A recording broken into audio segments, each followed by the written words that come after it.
দেই না।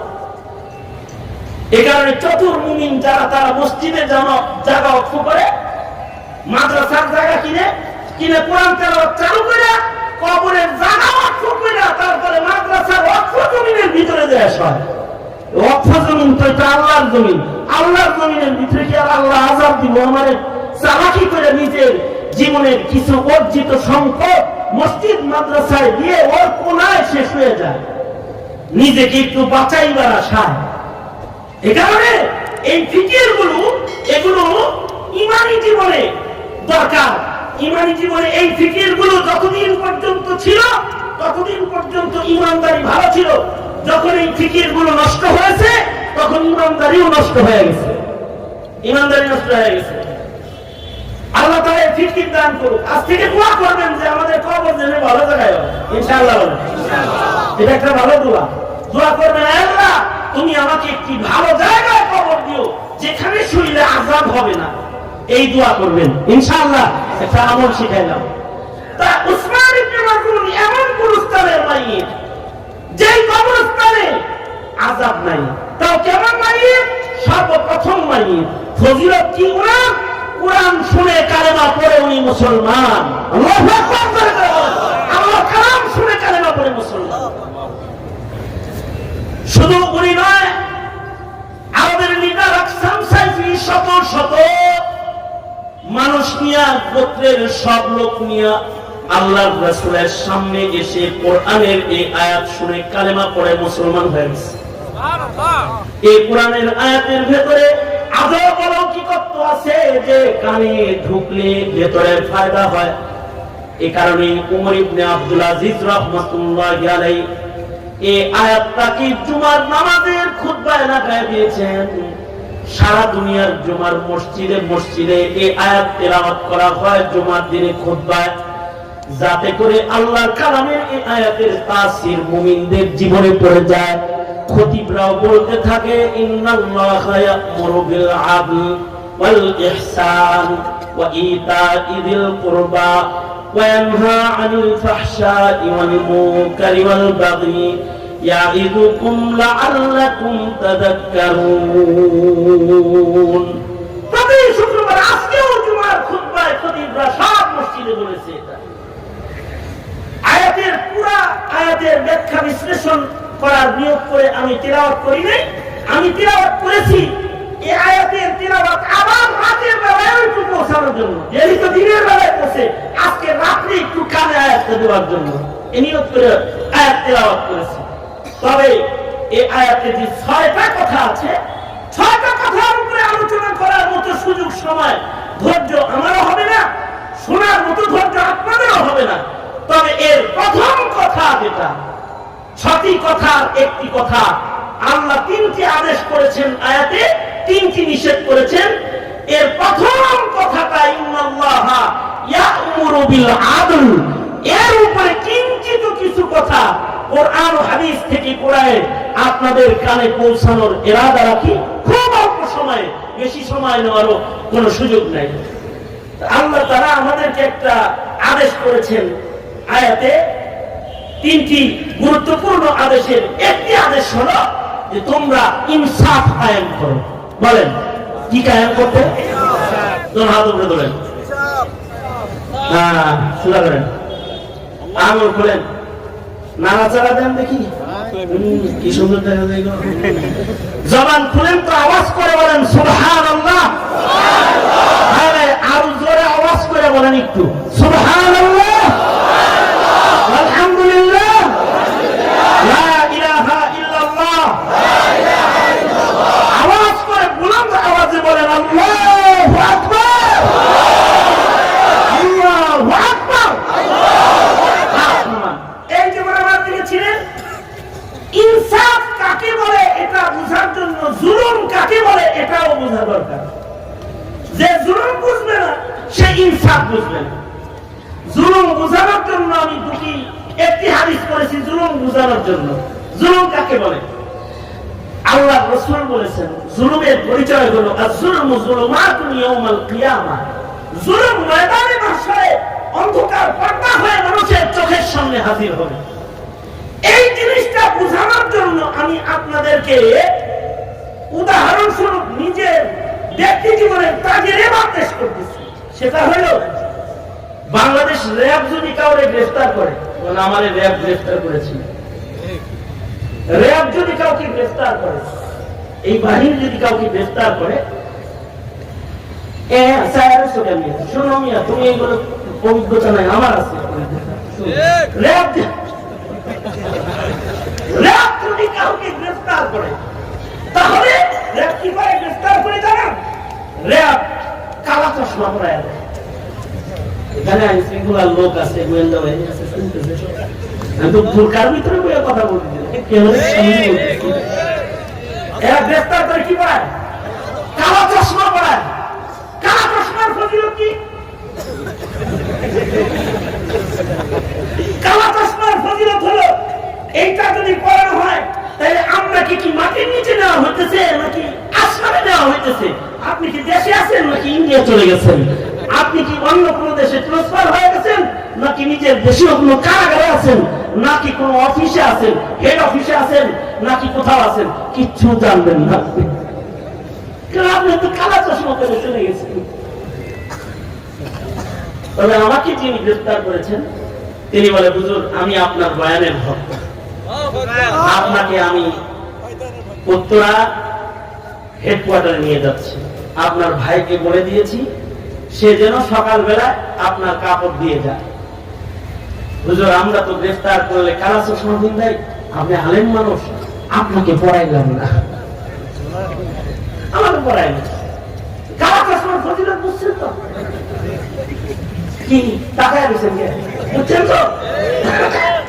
কালা চশমার ফজিলত হলো এটা পড়লে বোঝা যাবে না কই আছেন, কোথায় আছেন, কই লয়ে গেছে আপনারে, কে বাড়ি শুরু করছে তাইও দেখবেন না।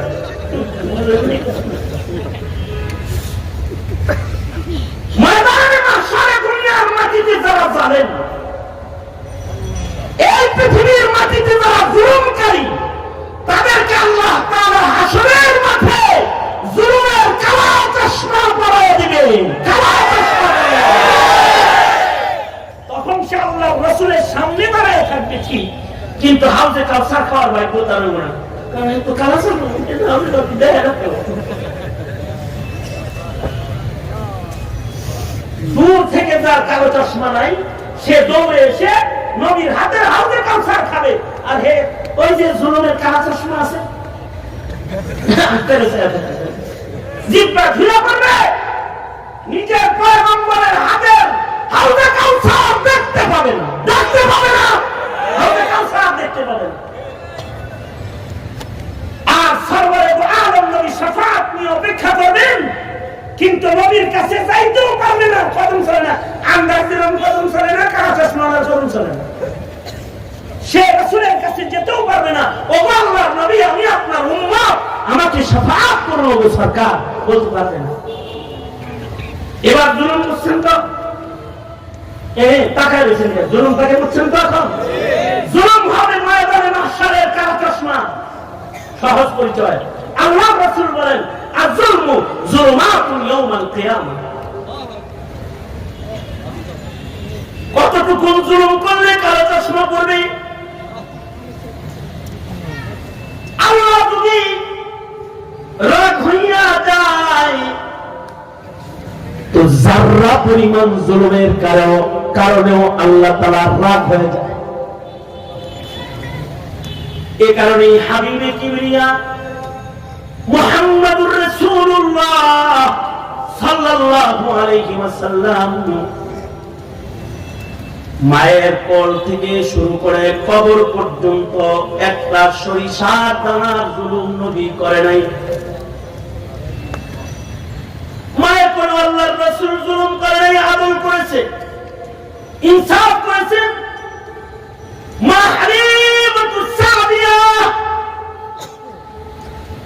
আল্লাহর রাসূল কি বলে, ওগো বাবা মুহাম্মদ, ছোটবেলায় তুমি যখন আমার স্তনের দুধ পান করেছ, বাবা তুমি আমার ডান স্তন পান করেছ,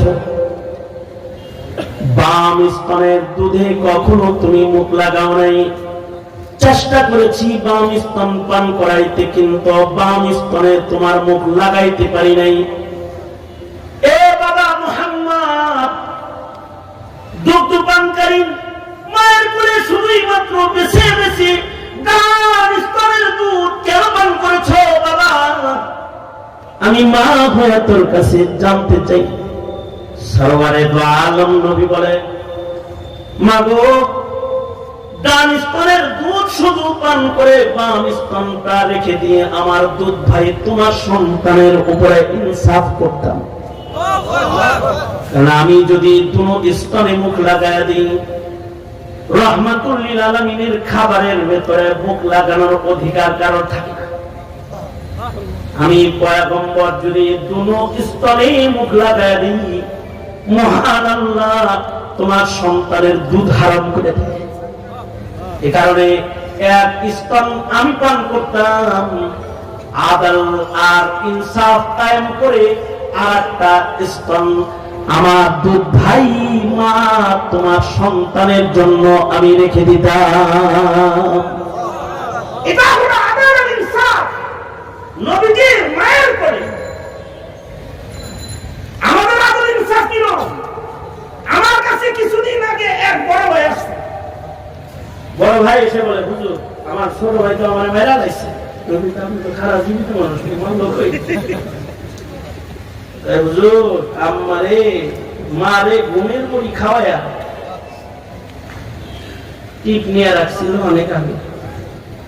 ঘুমের বড়ি খাওয়াইলে পরে মানে যা কইছে তাই করছে, ঘুমের বড়ি খাওয়াই দিচ্ছে। তো ছোট ভাই আদর করে ঘুমের বড়ি খাওয়াই দিছে, মা ঘুমের তারে মা শোয়া নিছে, টিপ মারিছে, এটা গোপন করে রেখে দিছে, আগে বলে নাই।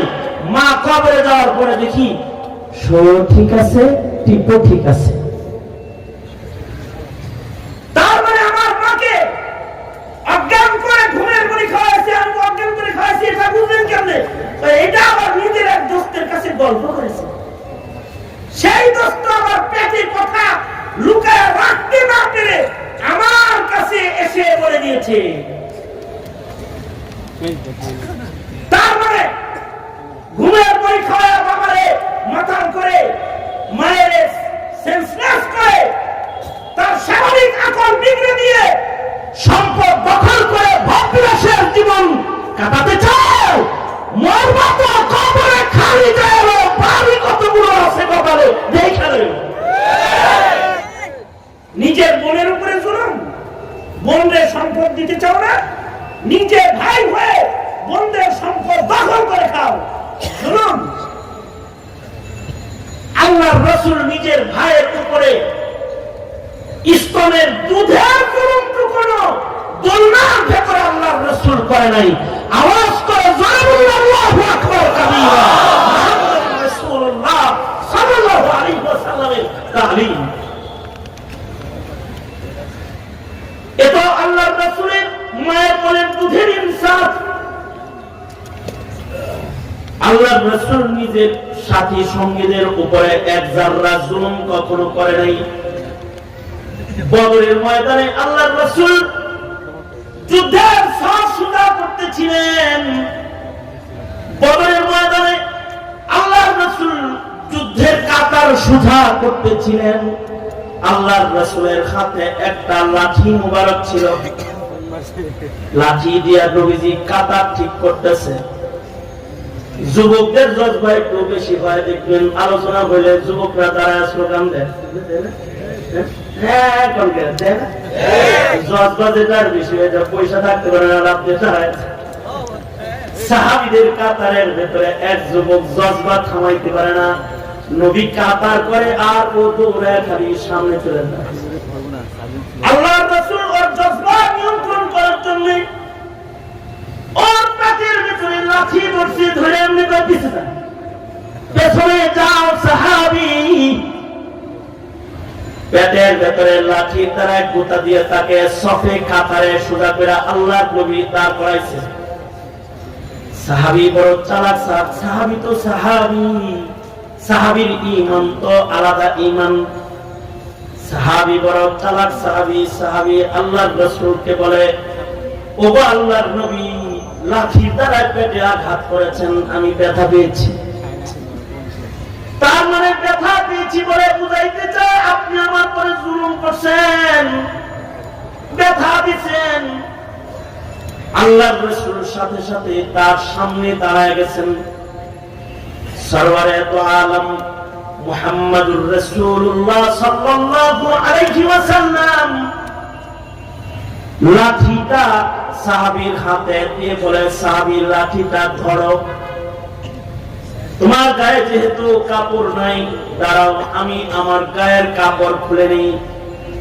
আল্লাহর রাসূল নিজের কামিজকে খুলে ফেললেন, নিজের বুকের চাদরকে আল্লাহর রাসূল সরায় নিজের বুকটাকে পেটটাকে খালি করে দিলেন। আর সাহাবীকে বললেন, এই যে ধরো লাঠি, এই লাঠি দিয়া আমার পেটের ভেতরে তুমি অতটুকুন জোরে একটা ধাক্কা দাও, যতটুকুন জোরে আমি তোমাকে ধাক্কা দিয়েছি। সাহাবীকে আল্লাহর রাসূল হাতে দিয়ে দাঁড়ায়া আবেদন করে, ধাক্কা দে, কষ্ট পাইছো সেটা আজকে যুদ্ধের মাঠে বলছো, হাসরের মাঠে বলিস না। সাহাবী বড় চালাক সাহাবী, সাহাবী হাতের লাঠি ছেড়ে দিয়ে নবীজির খালি গায়ের মধ্যে নিজের খালি গাটাকে জড়ায় ধরছে। জড়ায় ধরে বলে, সরকার গো, একটু পরে যুদ্ধ হবে, শহীদ হমু না গাজী হমু জানা নাই। ও আল্লাহর নবী, আমার বড় ডর, এই কারণে নিজের দেহের চামড়া পারে রহমাতুল লিল আলামিন নবীর গায়ের চামড়ার সাথে একটু ঘুষা রাখলাম। গুনাহগারের চামড়া খুলে খুলে আল্লাহ তাআলা আযাব দান করবে। আমার সাইয়্যিদ সরকার সরদার মুহাম্মাদুর রাসূলুল্লাহ সাল্লাল্লাহু আলাইহি ওয়াসাল্লামের গায়ের চামড়ার সাথে নিজের বদনটাকে একটু ঘষা রাখলাম। রহমাতুল লিল আলামিন সাইয়্যিদুল মুরসালিন মুহাম্মাদুর রাসূলুল্লাহ সাল্লাল্লাহু আলাইহি ওয়াসাল্লামের গায়ের ছোঁয়ার বরকতে হয়তোবা মহান আল্লাহ আমার গায়ের চামড়ায় কোনো আযাব দিবে না।